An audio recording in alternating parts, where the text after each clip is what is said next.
Welcome to Deal to Heal with E. James podcast.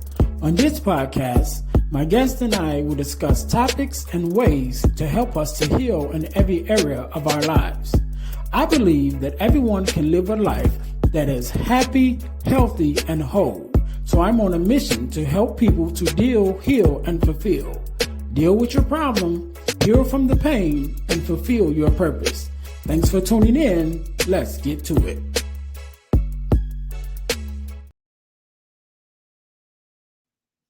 Hey guys, real quick, before we jump into the episode, I need you to do the 3 S's for me. What is that? First of all, I need you to subscribe to the channel so that you don't miss an episode of our podcast. Number 2, I need you to share it with your family and friends. Don't keep it to yourself. Share it with someone else. Lastly, I need you to say something. Leave us a comment. Let us know how we're doing. Let us know what you want to see from us, what you like, what you don't like.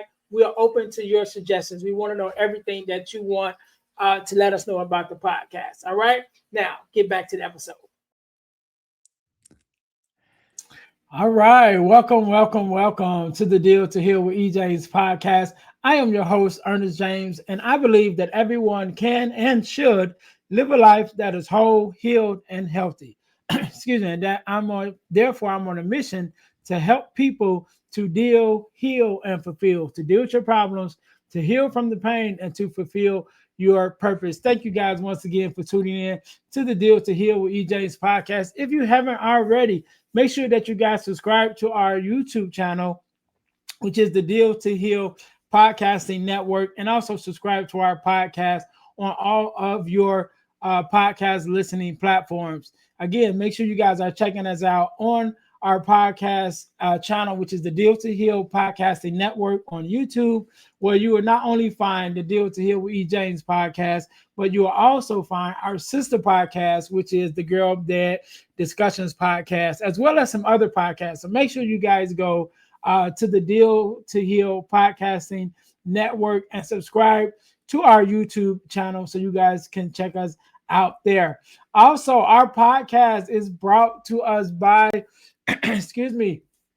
the Deal to Heal School for Learning, which is our school community. Again, just furthering our mission to help people to deal, heal, and fulfill by bringing you resources and workshops to help you grow in your emotional health as well as your mental health. So again, that's the Deal to Heal School for Living. Make sure you guys go there and check us out. It's free for the first 7 days. You guys can go and check it out. The link will be in the descriptions. And so, yes, our podcast is brought to us by the Deal to Heal School for Living. Make sure you guys go and check that out.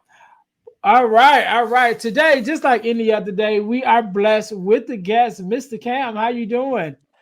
I am doing fantastic. Thank you very much, E. James, for having me on. I'm really, really happy to be here. No problem. First of all, let me say thank you for being here because you could have been anywhere else with anyone else, but you're here with me and my listeners, and I definitely appreciate it. So, Cam, we're going to jump right into this thing. Do me a favor, introduce yourself to Sure. my audience and tell us who you are and a little bit about what you do. So, my name is Kam Knight. I am a coach, international speaker, and author of a dozen books, many of them that you see behind me, in the area of mental, physical, and emotional performance that have sold over 500,000 copies and have over 10,000 ratings on Amazon. And now I talk about a concept called internal resistance. And to segue into that, it really started because most of my life, I was a fairly driven individual. What I like to say is it's difficult not to be living in the culture and society that we are, where pretty much everyone is telling you to do more, be your best self, and reach for the stars. And in a way, that's kind of what you believe people should be doing. As a result, I've always wanted to do more, have more, and be more in life.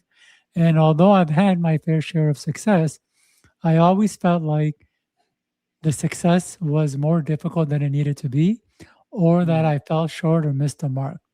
And I always wondered why that was. Why is it if I want to do something, I know what to do, I know how to do it, and I have the motivation, desire to do it, but for one reason or another, I can or don't do it. Now, at the time, there weren't a lot of good answers as to the cause. Mhm. The best answer, or the answer that was talked about the most, came down to beliefs, that you need to have good beliefs or that limiting beliefs will hold you back. And some of the similar answers were related to motivation or that discipline, that either you lacked motivation or didn't have the discipline to stick with things. And all of these are part of the equations, but I always felt like they were just a puzzle or just a piece of a bigger puzzle. And over the last 15 years, that question lingered in my mind. Every time I felt stuck, I wondered why. Why can't I get stuff done? Why do I keep spinning my wheels? Why don't I just do this dang thing so I can get the result that I want? And the more books I read, coaching I did, and seminars I attended, the more I learned about the complexities of the human brain. And over time, in the background, unknown to me, my brain was processing this all the information I was coming across. And at a certain point, I had this aha moment or this epiphany where I was like, hey, wait a minute. There's a part of our brain designed to hold us back. There's a part of our mind, it's hard to believe, that is built to keep us from growing and making progress. And I call this part resistance.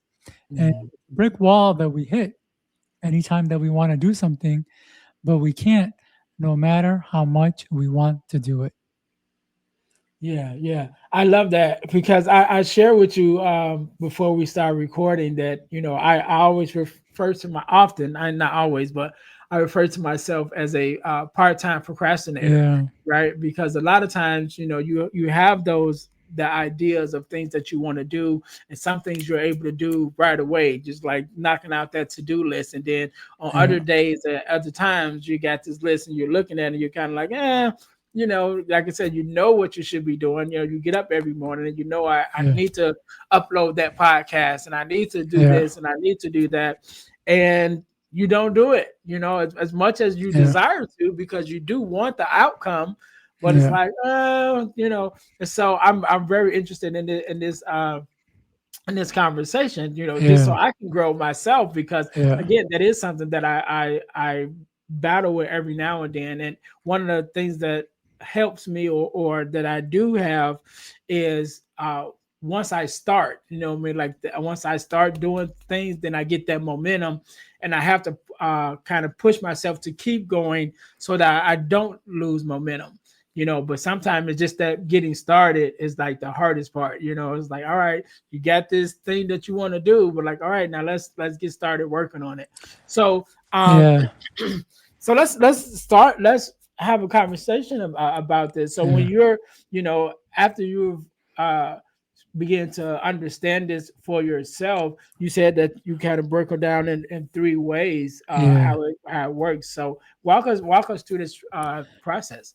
yeah. So it really helps to understand that the part of the brain that creates wants, it works separate from the part that actually allows us to act on the want. This is really key. So I'll say it one more time.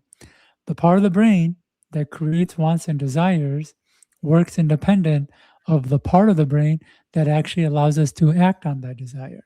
So we have one part of the brain that is creating wants, and in many ways, it's creating endless wants. And it doesn't check to see if a want is worth going after or pursuing.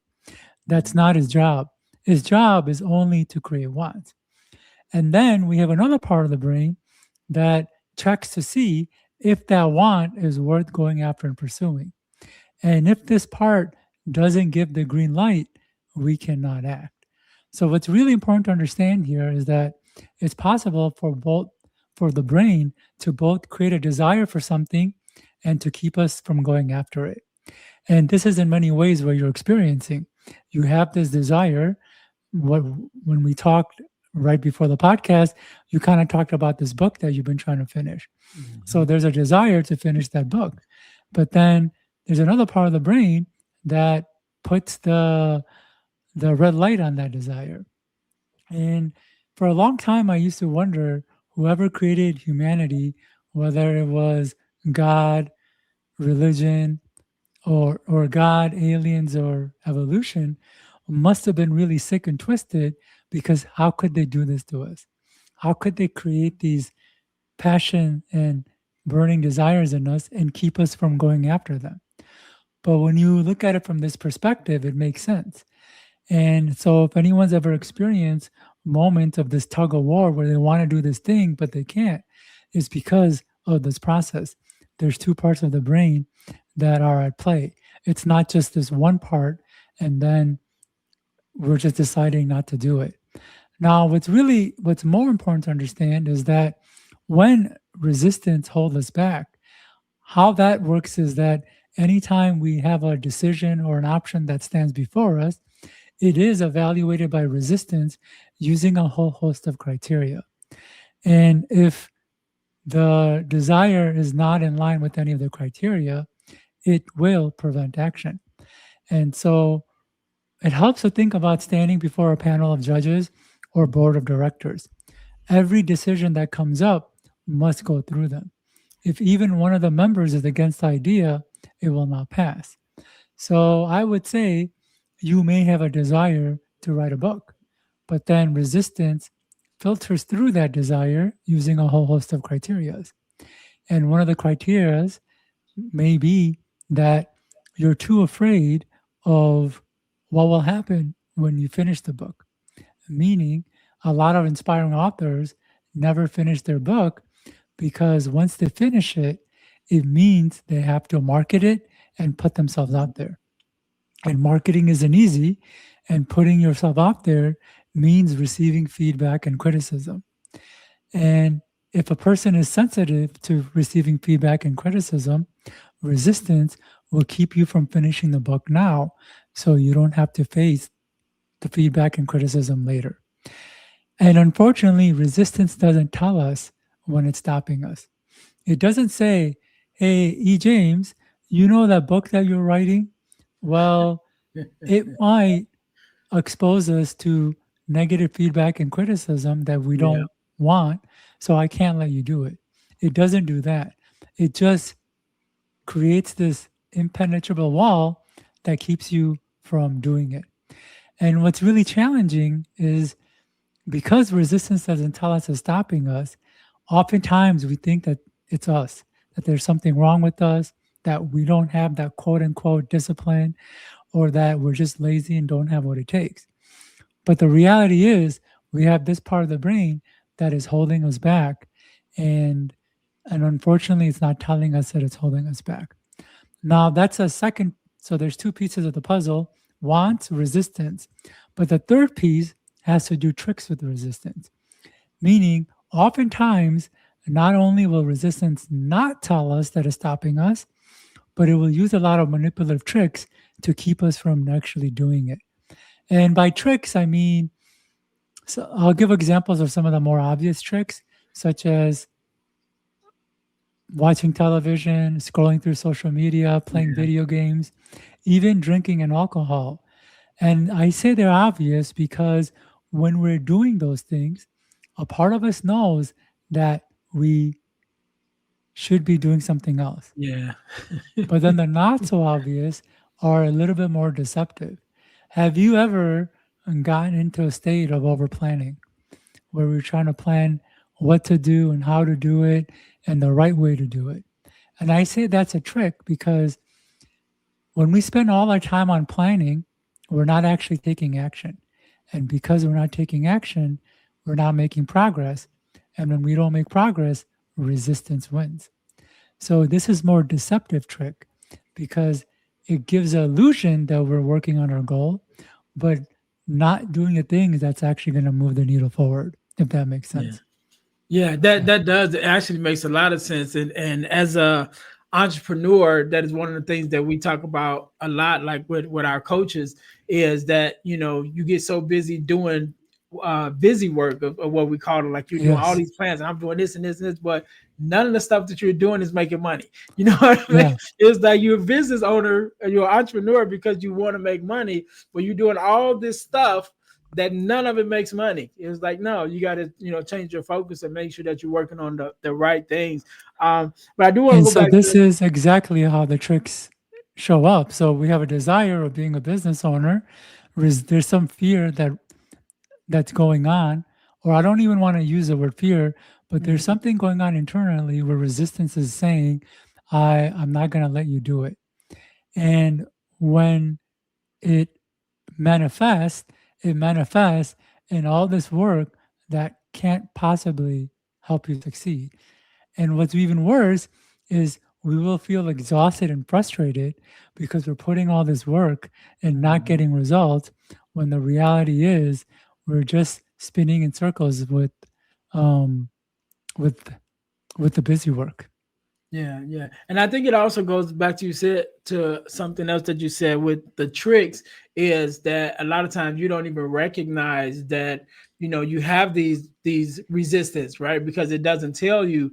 But when you start doing some of your mental work and things of Yeah, that nature, you do realize like, oh well, there is a thing that's called the fear of success. You know what I yeah, mean? It's like you got this great idea. It's like, man, this thing could really take off, but there's a part of you that's like, we've never done that. You know what I yeah, mean? Like, what would happen if it did take off? What would happen if you all of a sudden did become very successful and well known for the thing that you've done, and yeah, that part of you that has never experienced that.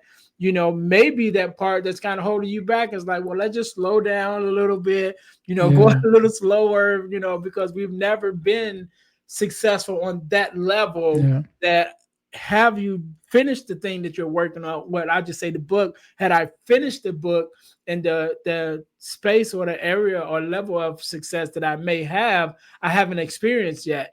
yeah, And so that part of my brain is kind of like, well, that's uncharted territory, that's all new and scary. And yeah. so it's kind of like, well, let's just slow you down a little bit.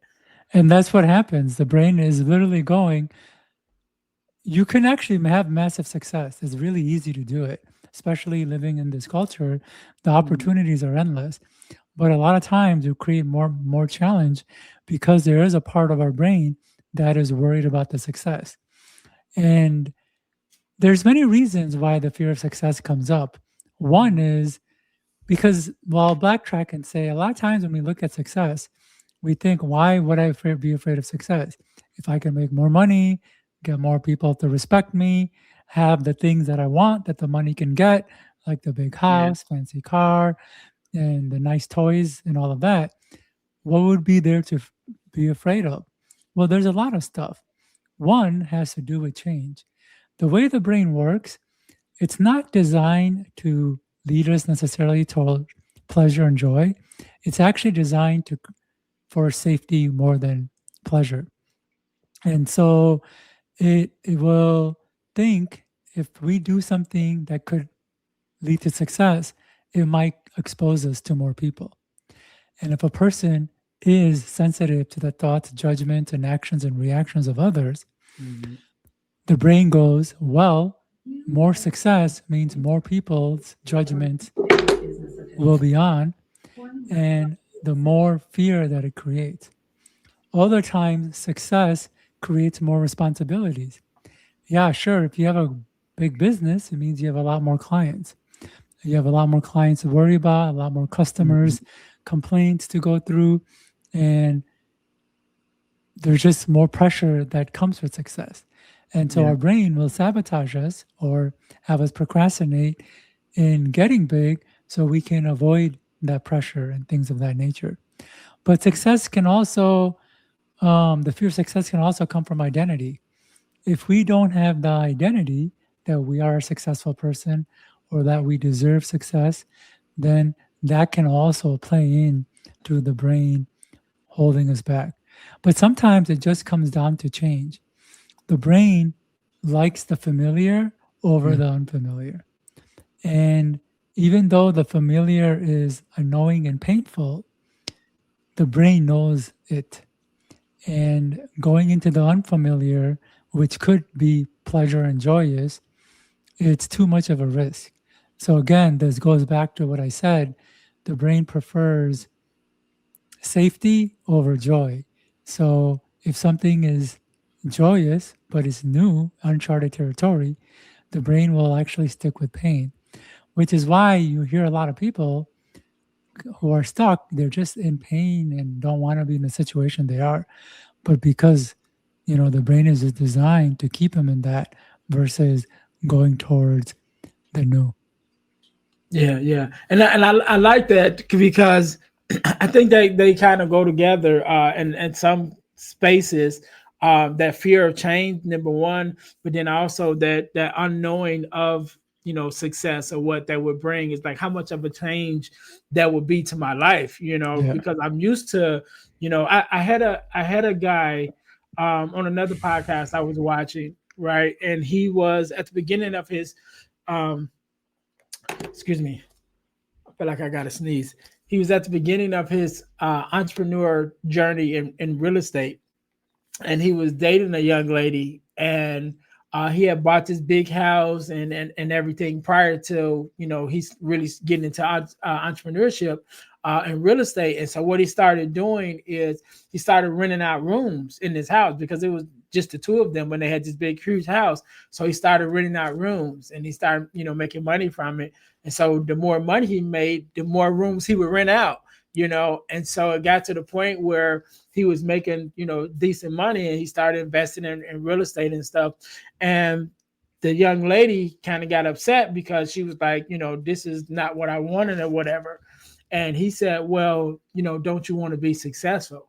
And she said, I'm used to being broke. Yeah. And so he was like, of course, that was the end of their relationship because he's like, you're not even, you don't even want to go. But in her Yeah. mind, she was like, I'm used to the struggle. I'm used to being right here. You're trying to take me to a whole nother level that, not necessarily she probably didn't want to go to, but it probably just so, far fetched or so much unknown in her mindset that it was like, what, I don't even want to go in that direction. I'm gonna stay right here where it's safe, and so like you said, just that fear of change, number one, and Yeah. then also that fear of the unknown of success, because it's like, man, if I finish this book, I could be successful more so than I am now, but then how successful? Like, what if it becomes a Yeah. world class book or whatever, and now I'm doing book signings and being on TV shows, and I then all of that, just kind of like, Creates a lot of you know what pressure. I mean? Yeah. Yeah. I do want to bring up a good point about this guy and his significant other because this is one of the ways we limit ourselves. Mhm, This guy could well easily have stayed with this woman and limited his success. mhm, And this is how one of the tricks of resistance would have come up. The tricks would have been like, oh, we're moving forward, but if we move forward, that means I have to leave this person. mhm, And,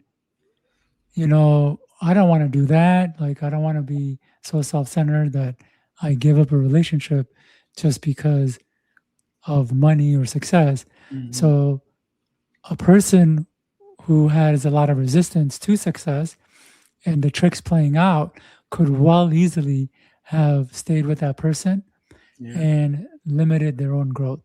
And I see it happen all the time. And that was one of the challenges I had. And one of the biggest challenges with people holding you back is when they're your family. And oh, yeah, unfortunately, a lot of times our own families, our own parents and brothers and sisters will unconsciously do things to hold their members back in a lot of ways. And I felt that a lot. I felt that quite a bit to the point where I had to kind of cut them out just so I could go on and do what I wanted to do. Yeah. yeah. Yeah, and unfortunately, there is a saying that your family a lot of times are your first bullies. You know what I mean? They're Yeah. the first ones to kind of push you around a little bit. But definitely going back to what we were saying, because I definitely agree with that, because there is a thing. One of my other mentors, Dr. Eric Thomas, often talks about his mom, right? Because his mom, I think it was like 14 of them or something like that, and none of, or should I say, the majority of them, his uncles and everything, they never finished high school. You know what I mean? And so you take his mom who had this drive that, I want to do a little more. I want to go to college. I want to have a career. And to the point that when she, started going that way, there was some resistance in our family because it was like, Yeah. no, we don't go to college. You know what I mean? Like we don't do that in this family. Like we're Yeah. here. This is where we stay. And she had to, again, like you said, push away from that and kind of like, all right, let me separate myself because I have something that I'm trying to do. And it may be, scary for the rest of the family because it's like, no, we've always stayed in this box. And even I'll even say, like, for my family, in the physical part, my grandmother, and I don't know if this was just something that she liked or, whether it was a thing of fear even for her, but she always wanted everybody to stay close, so none of her kids, after, became adults and, getting their, starting their own families, none of us are, should I say, my mom and my brothers and sisters were no less than like 45 minutes from my grandmother's house. You know what I mean? It was like, no, we don't move out of state. We don't, Yeah. you know what I mean? Like we stay right here. We need to be able to reach each other. And so Yeah. even when I got old enough and wanted to move out and was like, all right, mom, I'm about to go. And I did go to another state. There was even some resistance from my mom because it was the Yeah. same thing. Like, no, we stay close together. It was like, no, mom, we gotta, we gotta branch out a little bit. Yeah. So this is huge. I don't think you even realize how huge what you brought up is. It actually comes down to a concept called family systems theory. Mhm, It's not internal family systems, which is a much newer model that's become really popular right now. In fact, internal family systems um, was built off of family systems theory that Murray Bowen brought into the forefront back, I think, in the 1950s and 60s. mhm, And what he said is that we can't look at human and human behavior individually on its own. We have to look at it as a system. And one of the earliest systems that we grow into is the family system. mhm, And in the family system, there's all these different roles. You have the class crown, you have just different roles. And unconsciously, the system creates pressure for us to stay in those roles. mhm. And the system creates pressure for us to maintain the system. And so what you're talking about is, hey, the system stays together, we don't move out. And when one person in the system wants to move out, unconsciously, the system creates pressure saying, no, you can't do that. Yeah. No, because this is the way the system works. Or the example you talked about earlier, where there was this one person, where this woman, she wanted to actually go get go to college and get a degree. What the system was doing was saying, no, we don't do that. If you Mhm. go to college and get a degree, you're disrupting the system. Yeah. And it's all unconscious. We don't Yeah. realize we're doing it.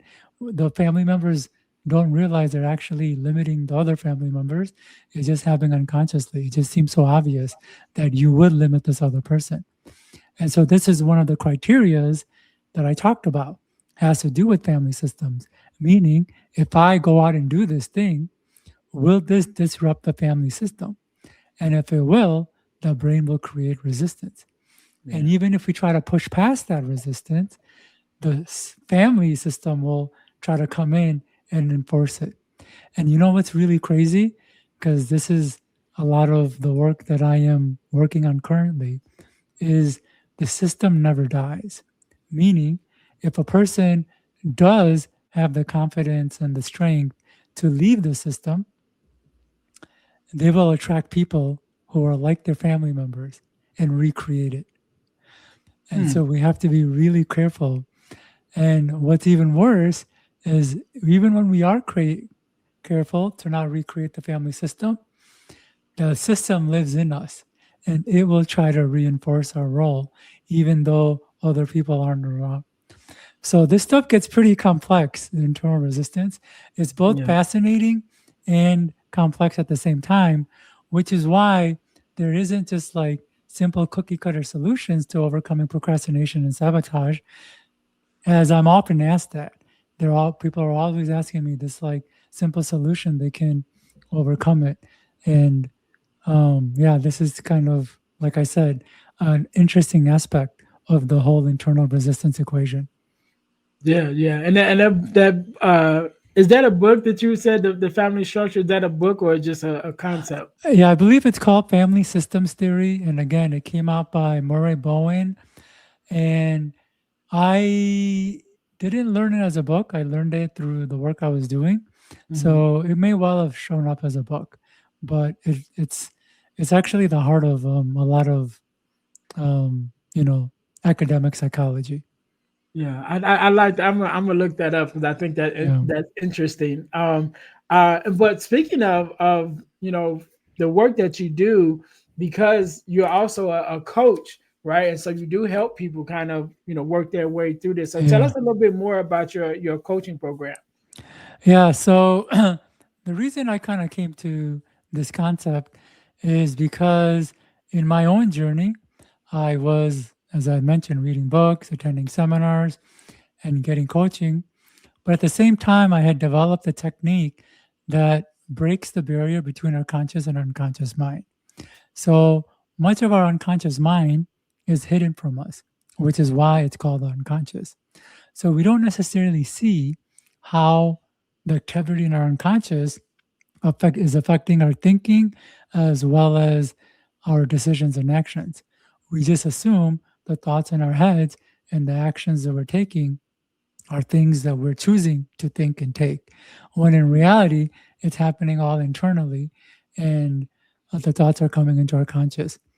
And so I found a way to disengage the defense mechanism and take initially myself into the unconscious.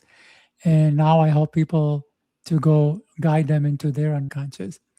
And I like doing it that way because the human mind and body are complex. They're so Mhm. complex, no one person could know all the facets of a Right. person's issue. Even if you were studying human behavior and psychology from the day you were born until the day you die, you would only scratch the surface of what's going on. And as a result, no one person could know all of another person's problems. So I thought to myself when I was doing this work, if my challenges are in my head, why don't I just go there for the answer? And that's why I developed this technique. And so what's great about it is when I take people in the unconscious, we work on their specific issues, their specific blocks, their specific resistance, and we get at the root of what's causing them. Now, this might sound like hypnosis and NLP, but it's not that. It's something very different. And that's kind of how I help people work through their resistance. I like that. I like it a lot. Do you have a do you? I know you've written several books, but do you have a book on that kind of that idea, that procedure as well? Not yet. And there's a reason for why I don't have a book on that because, as I mentioned, when resistance stops us from doing something, it uses manipulative tricks. And these tricks can be quite devious. Mm. And so, one of the tricks that was coming up for me was writing more books. So, in the beginning, when I had written some books, I wanted to market them and put myself out there, but I had resistance doing that. Mhm. And so my brain kept saying, you know what? Why don't you write this other book first? And once you finish it, you'll definitely feel confident to go market yourself. And then I would write that book. And then once it was time to market, my brain would create an idea for another book. And it Yeah. did that until I'd written over a dozen books. And it was a perfect trick to keep me from taking the bigger actions in life because Mhm. a book is a big endeavor, especially Yeah. prior to ChatGPT when I wrote all my books. Yeah. And it took a lot of time and energy and mental strain. And all that time I was focusing on the book, I wasn't able to put to marketing or other things that resistance was having me avoid. So I made a commitment to not write any more books. And it was only then that I start getting on podcasts and doing other marketing stuff. And in fact, if I continue writing book, we wouldn't be having this conversation right now. Right.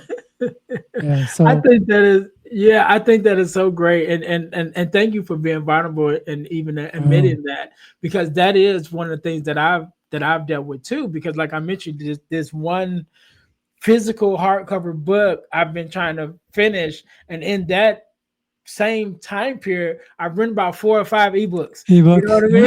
It's like, oh, here's another idea, and I can knock this out real fast. And so you keep doing that, and then this main book is sitting on the shelf, like, hey, what about me? So, And those ideas never stop. Like for me, I still get these amazing ideas of Mhm. different things I can write about. And it does take some effort to say no, no more. Just focus on the thing that I'm doing now. So yeah. Yeah, I love it, man. This is great. This is a great conversation, man. Cam, I thank you so much for being on, for being my Yeah. guest.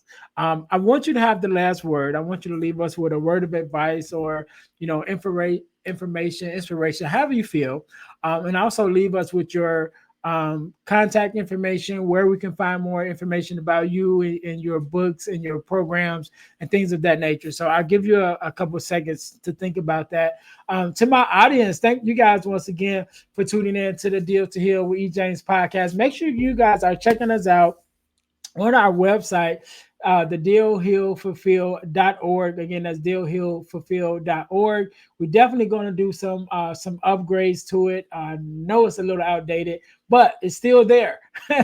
So you guys can check us out there. Also, you can also find more about me on my personal website, my speaker's website, which is earnestjamesspeakslife.com. Again, that's earnestjamesspeakslife.com, to have me to come out to be a speaker or workshop facilitator at your for your organization. Also, ebooks by ejames.com is where my ebooks can be found. The ebooks will be going away. Well, should I say, this website, ebooks by ejames, will be going away, but you can still get the ebooks. You actually can get the ebooks for free when you check out our Deal to Heal School for Living platform. So you can go there. Again, it's absolutely free for the first 7 days. You guys can go there, and there is a resource tab where you can download all 3 of the ebooks. Actually, like, I think it's like 4 of them on there that you could download all 4 ebooks for free. Again, you could just scan the QR code in the corner to go to the website and check that out. Deal to Heal Teas, put some inspiration in your situation. Wear an inspirational tea and be inspired all day. That is our tagline. Make sure you guys go and check out our inspirational t-shirt line, which includes our t-shirts with our podcast merch, which is our t-shirts with our podcast logos on it. There's one for the Girl Dead Discussions podcast, as well as one for the Deal to Heal with E. James podcast. Make sure you guys are going and check that out. Last but not least, one of the things that I've been blessed to be a part of over the last couple of years is the forgiveness is an organization called Forgiveness Mission. And what we do, we have free virtual workshops bi-monthly, talking about the area of forgiveness of self, forgiveness of others, even forgiveness of the world. These workshops are absolutely free. They are virtual. So you can go to forgivenessmission.com to sign up for our next free virtual workshop. So whenever you're listening to this, either a workshop just ended or there's one that's going to come up. So again, you can go to forgivenessmission.com to sign up for our free virtual workshops. And once again, our um, our podcast is brought to us by the Deal to Heal School for Living. You guys can go and check that out. Again, it's free for the first 7 days. You guys can go in there and get the ebooks for free during that time period. Again, just scan the QR code in the corner, and you guys can check out that platform. And last but not least, and I know I said that before, we have also started our nonprofit, which is Deal to Heal the World Incorporated, where we can do more work in the community to bring more healing and help to people free of charge. And so you guys can go there. The link is also in the description, where you guys can go and make a donation to help us carry out this work to help people to deal, heal, and fulfill. So make sure you guys go and check us out there. Cam, once again, I want to say thank you so very much for being on. Thank you for everything that you do, man. I want you to have the last word, so the floor is Sure. yours. So I usually end podcasts by letting people know that wanting doesn't equate to having. Just because we want something doesn't mean we'll take the necessary steps to do it. And it's because we have this part of the brain called resistance that's designed to stop us. Oftentimes, if a person doesn't realize that their own self will stop them and get in their way, they assume getting a thing would be easy. And when they're faced with challenges, they get derailed. But when we can go in with the expectation that hurdles are likely going to show up and oftentimes they're going to be coming from ourselves, we can not get derailed when they do come up and learn how to work through them. And then, as far as how to get in touch with me, I've got 3 free guides for everyone who listened to this far. The first is called Prompt Engineering for Your Mind. The human brain was original ChatGPT, and you can prompt it just like ChatGPT to not only give you answers and solutions, but take action on those answers and solutions. Guide number 1. Guide number 2 is build habits, skills and habits in your sleep. It's actually possible to put less effort in developing behaviors, routines, and habits and do it at a higher level. And that's guide number 2. And the third guide talks more about internal resistance. The person reading it will learn more about why their wants get in their way, how some of the other reasons for resistance, and even some of the other tricks. And they can get all 3 of those guides on my website at kamknight.com. I love it. I love it. We can't end it no better than that. To my listeners, thank you guys once again for tuning in to the Deal to Heal with EJ's podcast, where our mission is to help you to deal, heal, and fulfill, to deal with your problems, to heal from the pain, and to fulfill your purpose. Until next time, you guys be blessed. Thanks for listening to the Deal to Heal with E. James podcast. Remember to listen, like, subscribe, and share. This episode has been brought to you by Deal to Heal Teas. Put some inspiration in your situation. Wear an inspirational tea and be inspired all day. Let's go to dealtohealteas.myshopify.com. Remember, our mission is to help you to deal, heal, and fulfill. Deal with your problem, heal from the pain, and fulfill your purpose. Thanks for listening.